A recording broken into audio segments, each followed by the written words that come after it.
வணக்கம், இது crime time. நான் மகாலிங்கம் பொன்னுசாமி. வேலையில்லா பட்டதாரி ஒருவர் மக்கள் கூட்டம் அதிகம் உள்ள பகுதியில் ஒரு கும்பலால் வெட்டி படுகொலை செய்யப்பட்ட சம்பவம் திண்டுக்கல்லில் நடந்திருக்கிறது. குடிபோதை மோதல் கொலைக்கு காரணமா?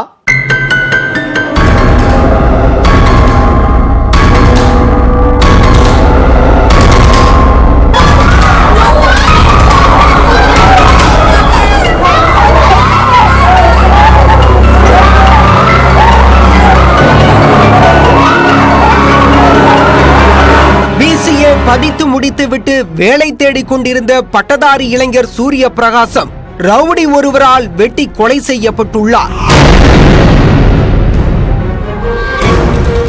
சூரிய பிரகாசம் கொலையின் பின்னணி என்ன?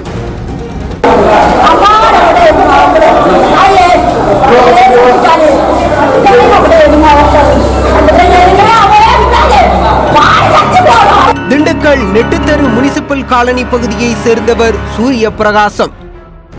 திங்கட்கிழமை இரவு உணவு வாங்குவதற்காக பாறைமேட்டு பகுதியில் உள்ள ஓட்டலுக்கு சென்றுள்ளார் சூரிய பிரகாசம். உணவு வாங்குவதற்காக அவர் வெளியில் காத்திருந்த போது அவரை 5 பேர் கொண்ட கும்பல் சுற்றி வளைத்துள்ளது. அரிவாள் உள்ளிட்ட பயங்கர ஆயுதங்களால் அவரை சரமாரியாக வெட்டியது. சூரிய பிரகாசம் இரத்த வெள்ளத்தில் கீழே விழவே அந்த கும்பல் தப்பித்து ஓடிவிட்டது. உயிருக்கு போராடி கொண்டிருந்த சூரிய பிரகாசம் சிகிச்சை பலனின்றி உயிரிழந்தார்.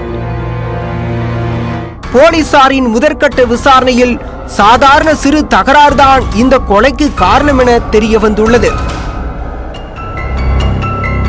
பாறைமேட்டை சேர்ந்தவர் அஜித் குடிபோதைக்கு அடிமையானவர். உள்ளூர் ரவுடியாக சிறு சிறு தகராறுகளில் ஈடுபட்டு வந்தார். பாறைமேடு வழியாக சூரிய பிரகாசம் குடும்பத்தினர் சென்று வந்தபோது அவர்களை பார்த்து குடிபோதையில் தகாத வார்த்தைகளை கூறி கேலி கிண்டல் செய்துள்ளார். இதனால் பீதியடைந்த குடும்பத்தினர் சூரிய பிரகாசத்திடம் நடந்ததை கூறி வருத்தப்பட்டுள்ளனர். ஆத்திரமடைந்த சூரிய பிரகாசம் பாறைமேட்டிற்கு சென்று அங்கு குடிபோதையில் இருந்த அஜித்திடம் சண்டையிட்டு தாக்கி உள்ளார். அடிவாங்கிய அஜித் சூரிய பிரகாசம் மீது கடும் ஆத்திரத்தில் இருந்துள்ளார். அவரை பழிவாங்க திட்டமிட்டு பலமுறை வம்புக்கும் இழுத்துள்ளார் என கூறப்படுகிறது. இந்த நிலையில் தனது நண்பர்களுடன் திங்கட்கிழமை இரவு பாறைமேட்டில் தயாராக காத்திருந்தார் அஜித். அப்போது அங்கு வந்த சூரிய பிரகாசத்தை சுற்றி வளைத்து சரமாரியாக வெட்டி கொலை செய்தனர் அஜித் கும்பல். கொலை வழக்கு பதிவு செய்த போலீசார் குற்றவாளிகளை தேடி வருகின்றனர்.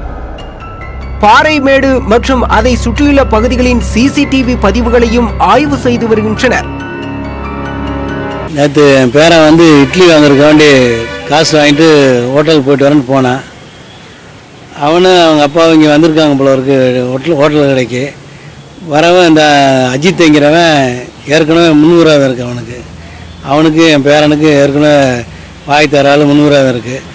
அந்த இதை வச்சு நேற்று அஜித்ங்கிறவனு இன்னும் 5-6 பேர் சேர்ந்து என் பேரனை வெட்டி கொண்டுட்டானுங்க.